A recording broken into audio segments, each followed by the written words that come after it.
All right, we're live. Say hello. Hello, everybody.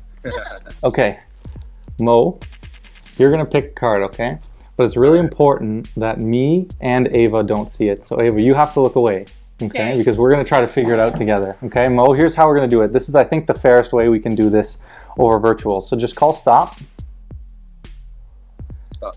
Okay, so I'll just put the middle card forward, and now I'll let you go right or left by 5, any number between 1 and 5, just so you can pick a truly random card. So say left or right, and then, you know, any number between like 1 and 5. Right 3. Right 3, so that's 1, 2, and this is 3. You good with that card? Yep. Okay, now I will look away, okay, and can you see that? I can, yes. Okay, all I need you to do is remember that card, okay? And I'll take it here, and you'll see I put it straight into the deck, and that's it. All right, Ava, you're safe to look again. Okay. So Mo has a card in mind. Now, we're going to do something interesting, okay? We have this deck, and we're going to try, me and you, to figure out his card, but not only that, Mo, you're going to try to figure out your card. All right. You're probably confused, but you'll see what I mean in a minute. All right, here's what we'll do. Mo, call stop for me. Anytime. Stop. All right, right here, exactly where you said stop. I'm going to deal some piles right from this spot here, okay? Try to get those on frame.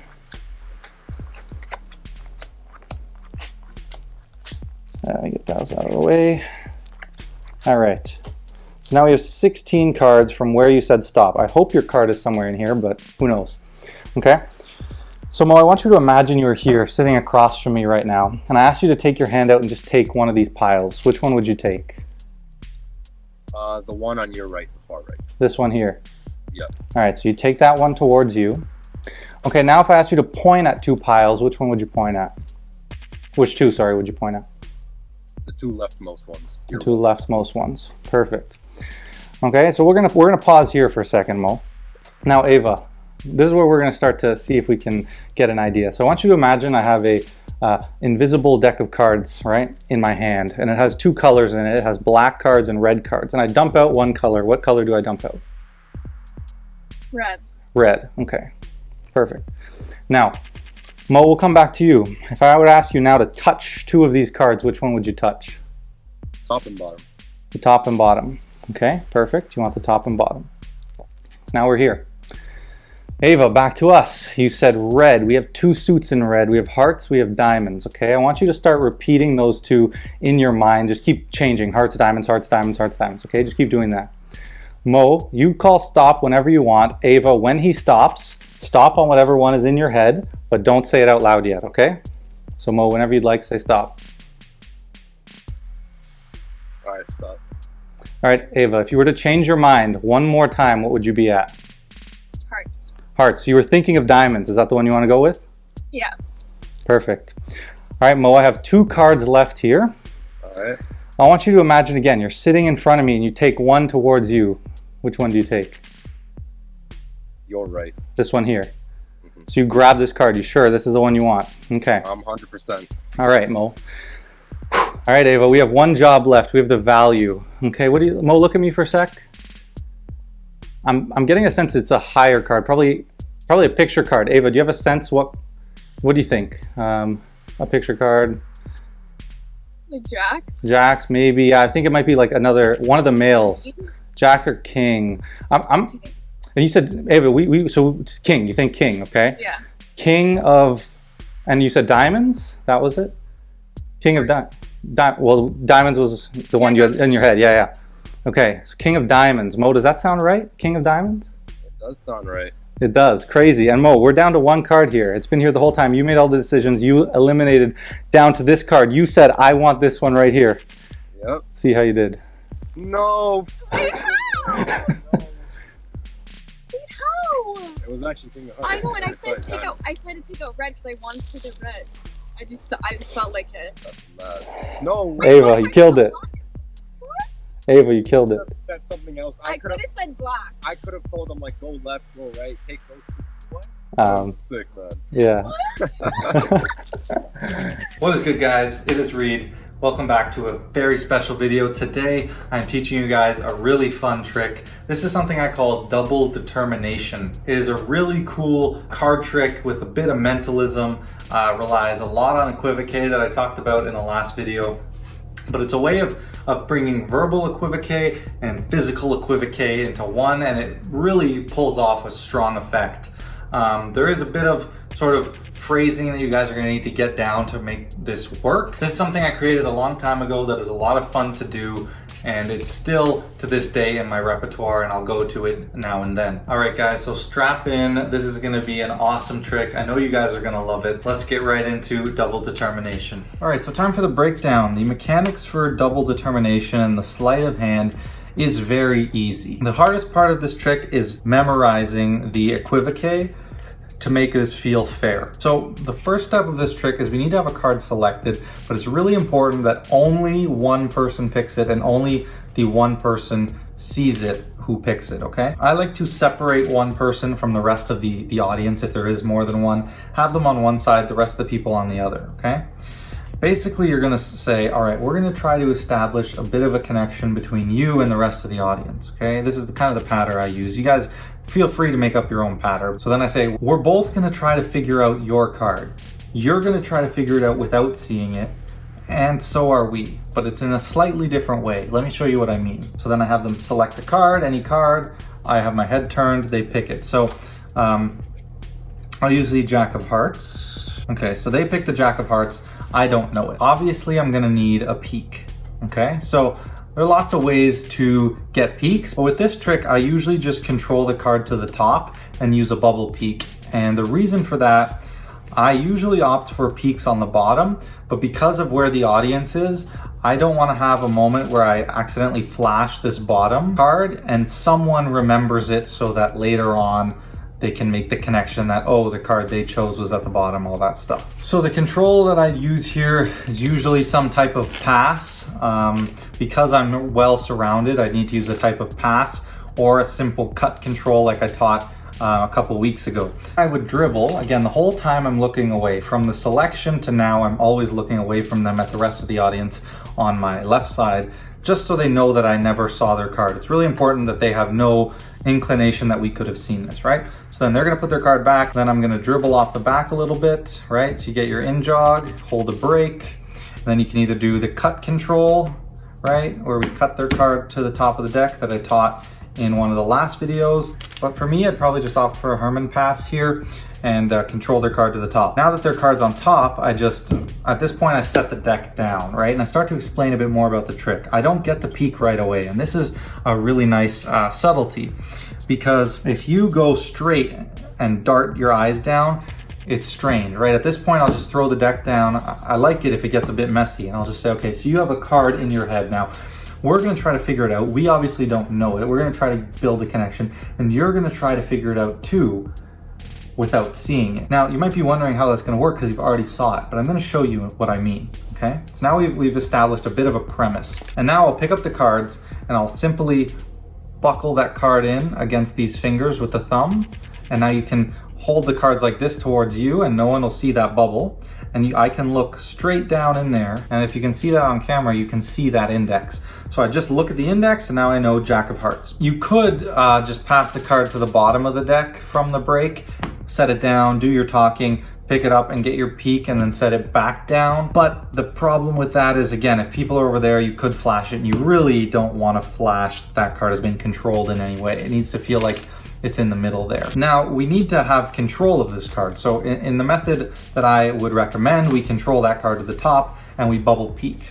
Okay, now their card is on the top. So we need to shift it to the bottom, but this is nice. We're just gonna shuffle it off to the bottom, okay? So now you turn to the spectator who picked the card and you say, here's what I'm gonna do. I'm gonna give these cards a shuffle, and all you do is shift that card to the bottom. So all you're doing is peeling with the thumb that one card and then shuffling off on top. If you choose the method where you control to the jack and peek it at the bottom, just squeeze and do that and keep it on the bottom. Now, here's what's nice. You're gonna say, call stop whenever you'd like, and you start dealing small packets. They're gonna say stop. Now you say watch. I'm gonna take 16 cards from exactly where you said stop, okay? What you're doing is you're dealing 4 piles that look like this. Now this is a very old style trick that I'm sure a lot of you guys might know, okay?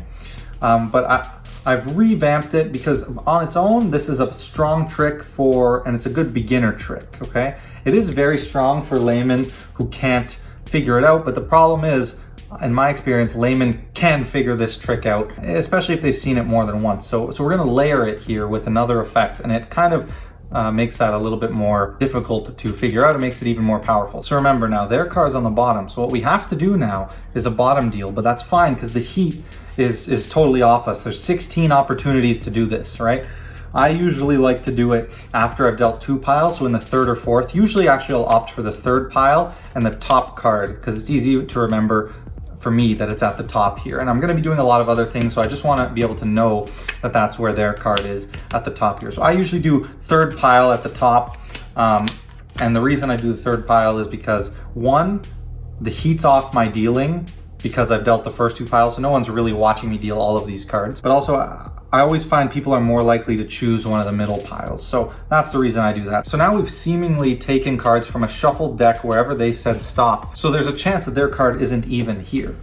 But we know where it is. So you just need to remember the position of that card. Again, I like to use the top of one of the positions. The rest of the cards you just put off to the side and you don't need those anymore. So on a side note, if you can't bottom deal, don't worry. I'm going to show you another way to do this part without a bottom deal in the uses and other ideas section. So now we're going to do a layered style of equivoque in 2 different scenarios. Okay, so we're going to be utilizing the color force that I talked about in the equivoque video, and we're going to be using a tabled sort of object force here. The spectator who chose the card is going to be choosing the piles and narrowing down all of these cards to 1 card. Obviously, it's going to be their card. And everyone else, we're going to be doing a verbal equivoque where we're trying to make it seem like we're all contributing to guess what their card is when we have no idea. But I know it, so I'm just going to steer that narrative. So we're going to do this one at a time. We're going to start here, and then we're going to do a verbal piece, and then we're going to come back, and we're going to go, we're going to come back. So there's going to be all these pieces. So I'm not going to explain really the color force or the suit force in detail that I've talked about in the equivoque video. So go check that out so you know how to do it. But first things first, I'll turn to the spectator who picked the card and I'll say, all right, open your hand and place it on a pile, okay? Now, if they place their hand on this pile, it's brilliant. Their card is here and we're set. I'm gonna leave it face up so we know where it is. If they take it another pile, we just say, okay, push that off to the side, right? So now this pile is eliminated essentially. So we've done one of the eliminations, and now I turn to our audience and I'm gonna do the color part of the suit force. So I'll say, imagine we have a deck of cards, it's invisible, and we have 2 colors, right? We have blacks and we have reds. And I want you to imagine we dump out one of those colors. Which is it? And now I'm trying to force red, right? So if they say red, I say, okay, perfect, so we have the reds. And if they say black, then I'll say, okay, so we dumped out the blacks, now we have the reds left in the box. I take those out and I spread those in my hand, okay? So again, all of this is detailed in that equivoque video, and you should really go check that out. I really go into depth on all this. Then I'll turn back to the spectator and I'll say, all right, now just point at 2 of these piles, okay? If they point at these 2, we say, okay, put those with the other one, it's perfect. If they point at one that includes the card that we need them to keep, we say, okay, perfect, and we'll just get rid of that. Okay, we turn back to the rest of the audience and then we do the suit force. So then you say, I have these cards in my hand, they're the red ones, and there's the hearts and the diamonds. Now I need one person. Select someone, and then you say, okay, keep switching the hearts and diamonds in your head. So go hearts, diamonds, hearts, diamonds, hearts, diamonds. Keep switching, keep switching. Then you point at someone else and you say, all right, whenever they say stop, so have someone else say stop, I want you to stop on whatever either hearts or diamonds is in your head, but don't say it out loud, okay? And then whatever they say, you end up forcing hearts. Again, go check out the equivoque video to figure out how to do that. So now we forced the heart suits on those people verbally, and this person, we're narrowing it down. So now I say, push one pile towards you and one towards me. So whatever they do, if they take this one towards them, and we say, okay, leave it there.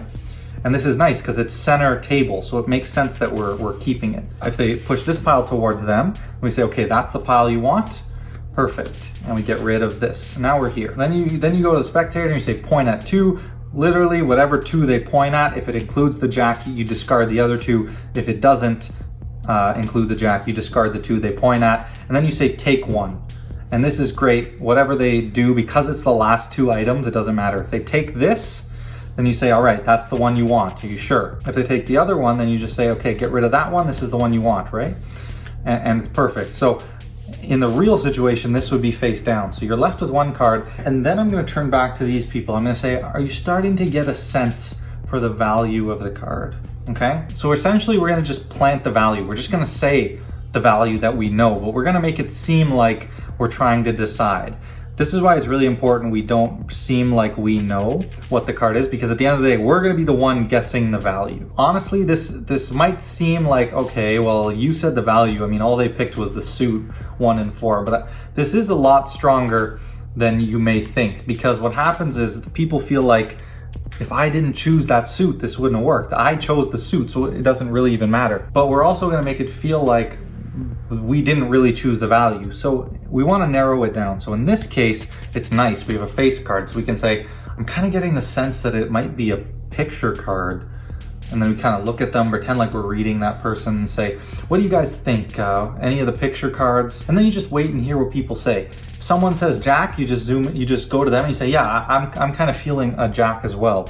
And then you just end it there. You just say, okay, Jack of Hearts. If someone says Queen, then you just say, anyone else, keep going. Do you feel anything different? Like, you're just getting people, you're just going until someone says Jack. If no one says Jack, then you just say, I'm thinking it might be a Jack. Because you never ask them. You don't say, what is the card? You just say, do you guys have a feeling? Do you have a sense what it might be? You don't say, what do you think it is? Just say, what do you feel the card? And essentially, we're forcing the Jack. And now, if it's a value card, obviously this becomes more difficult, but this is honestly how it plays out for me most of the time. Let's say it's a 6. I'll just say, I'm kind of getting the sense it's probably a number card, somewhere mid-range. You guys, do you have any sense, like a mid-range number? And then I wait. If someone says 6, I kind of zone in on them and I say, yeah, I was thinking 6 too. If someone doesn't, then I'll say, yeah, I'm kind of thinking it's a 6. At the end of the day, the final decision is yours. So at some point, just say it. Just say, but make it seem like you're trying to figure it out and try to include the audience. Sometimes you'll get lucky and someone will just shout out right away the one you want, and you just shut down the rest of the conversation, just like, yes. These are some really strong psychological methods that I'm kind of telling you guys right now. This stuff's really real gold. Like, I'm not going too far into this, but you can really make people feel like they made a decision that you literally spoon-fed them. So you're kind of using that here. This is just the surface of some of these ideas, but at the end of the day, all you need is that value. You can even skip all that and just say, so you guys pick the suit. I'm going to try to see if I can figure out the value here. And you just do a mind reading sort of thing, and you get the value. Now that you have the value and you're left with one card, it's amazing. We've just said over here the identity of that person's card, okay? They'll probably have a smiley kind of look on their face. They might even say, yeah, that's it. And we'll say, that's crazy. They made the decisions. They chose the suit. We came up with the value. And then you made all these decisions over here at the same time. And you narrowed it down to one card. You could have chosen any one of these cards. And you said your card was what, the Jack of Hearts? Then you have them flip over the one card that they narrowed down to, and it's the Jack of Hearts. So as you guys can see, this can be a really powerful effect, right? It makes it feel like everyone in the room is sort of contributing and has this connection, and it's a really nice moment where you're using 2 different bits of equivoque and you're just making this force feel incredible. And one of the reasons it works so well is, yes, it might not be the cleanest sort of force because of all the elimination and this and that, but most of it is pretty logical, and the time misdirection from bouncing back and forth and asking them questions makes everyone totally forget about the selection process here. And by the time you're at the end and you have the last card, then you go and do the whole value part where you guess the value of the card, and that's just so much time delay. And by the time you've guessed the card right, everyone kind of sees what's going to happen here, and all they remember is, okay, she had all these choices and she chose this card. Right? That's what people remember, especially when you reiterate that. And it's just a total miracle that they narrowed down to their card without seeing it, and we figured out their card without seeing it. So that's kind of why I like this trick a lot. Now in terms of some uses and other ideas, so here is sort of the easier way to do this without a bottom deal. I'll give you kind of a medium way and then a dead easy way. So the medium way would be to use a timing force. So their card is on top, right after the control and the peak, and you're going to cut it into the middle about 1/3 of the way down, and then you just say call stop, and 90% of people will say stop at about the 3rd packet you deal after you tell them. So you say stop, and then you go 1, 2, grab everything at the break. 3, they'll say stop, and now their jack is on top, and you can deal to 16. That's a bit more risky, but all you're doing there is just watching their lips. And the second they go to say stop, even if they go right away, right, you say stop, and you see them going to say stop, just pull down a bit here, go in there, grab all the cards above the break, and you say, okay, now I'll deal 16 cards, and the jack is right there.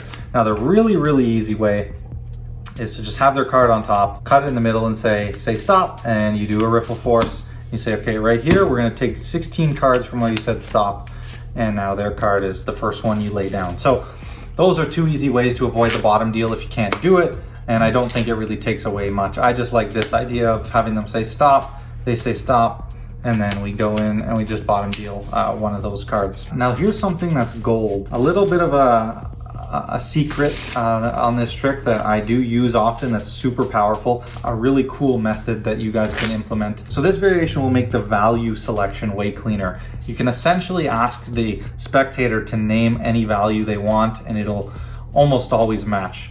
So this, we're going to utilize a force at the very beginning, and we're going to force a face card, right? So I'll use the Jack of Hearts, and in my example, the whole time I was using the Jack of Hearts, but often you'll get a value card, right? And then when you have a value card, it's a lot harder to narrow down 10 different options, whereas with a face card, it'll be easier. So here's what you do.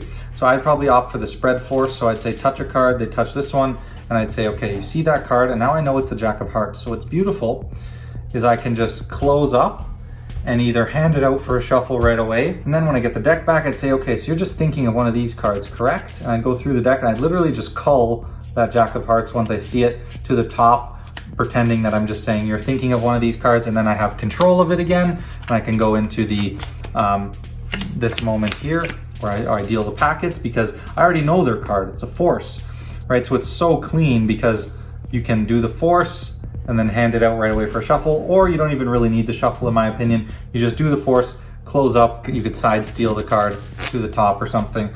So now you have control of the card again, but the advantage is, one, we don't need to do a peek because it was a force. The other advantage is gonna be in the value force. So everything else is the same. You deal your packets. Now here's what you can do with the value force. You're gonna basically force the picture cards on the spectators. And I was kind of hinting at this earlier, but all you need to say is, you know, I'm kind of getting a feeling I think it might be a picture card. Do you guys have a feeling of which one it might be? So I've just limited their selection from 13 to 3, but it feels like I didn't. Like it's almost limiting without limiting. I'm telling them they have to choose a picture card, but I'm not really explaining it. I'm just glossing over it so quick that they're just gonna start naming picture cards without really thinking about that. Now there's a very high chance they're just gonna name Jack, right? The second someone names Jack, I just jump on that person, I say, yeah, I have that similar feeling, or do you feel really confident about that, or whatever I have to do. You know, if someone doesn't say Jack, then you just kind of say, yeah, I mean, I think it was about a queen, but I'm thinking it might be more of a Jack of Hearts, yeah?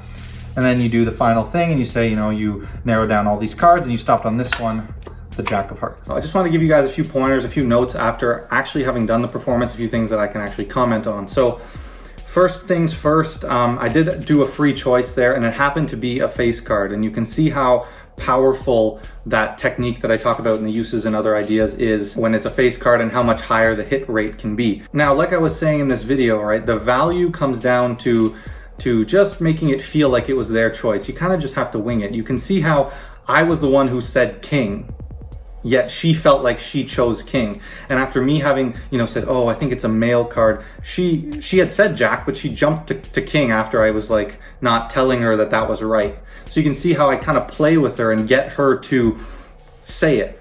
And then in that case, she totally felt like she said it, even though she said a bunch of things before. You can also see how strong the equivocate is in all different facets. I had some decent outcomes there. The suit force went pretty well, but it wasn't perfect, but it still totally felt like it was her choice. You can just see how amazing the reactions that you get with this trick are. And it's really simple to do. It's actually not bad virtually. I've never really done it virtually, but it actually played really, really well. So this is another good virtual idea for you guys. The biggest takeaway though is how you get that value force. I know it's not the clearest, and after having edited the video, I see that possibly could have made some better insights into how to get that. You're essentially just trying to narrow them down. You know, start by saying, oh, I think it's a lower card, I think it's a higher card. Just, you know, we're steering them into a certain range without making it feel like we're forcing them to pick that range. But the second I told her I'm thinking it's a picture card, she named a picture card, you know what I mean? Like, and it totally felt like she could have named any card she wanted. But again, if she never said king, then I would have just said, okay, you know what, it could be a jack, but I think it's a king. Is it a king? Is that right? So you can see how it doesn't matter, and you'll almost always get them to say it. And at the end of the day, you're just trying to make them feel like they made the choice. And it's really easy to do, especially if you're in a group.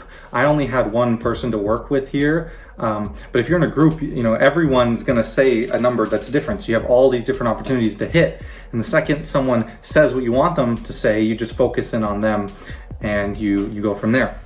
All right, guys, that is it for double determination. A trick that I really, really love to do. Really strong. Like, it combines mentalism with some miracle, and just the way that the equivoque is layered just really kind of conceals that it's equivoque with the time misdirection and the different styles of equivoque. One's verbal, one's non-verbal.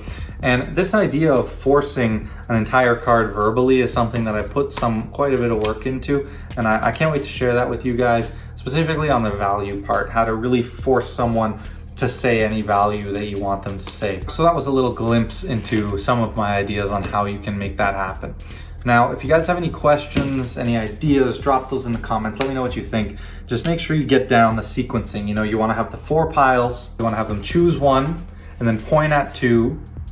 And then you'll be left with 2 piles. And then you do the color force, and then you come back, have them eliminate one of the piles, do the suit force, come back, then have them eliminate down to 1 card, do the value force, come back, do the reveal. That's the way I found it plays out the best. Practice this trick. I hope you guys love it. Let me know what you think in the comments below. This is definitely one that I'm very proud of, and I quite like to do, and it's quite fun to perform. So drop a comment, hit that notification bell, subscribe, like, and I will catch you guys in the next video.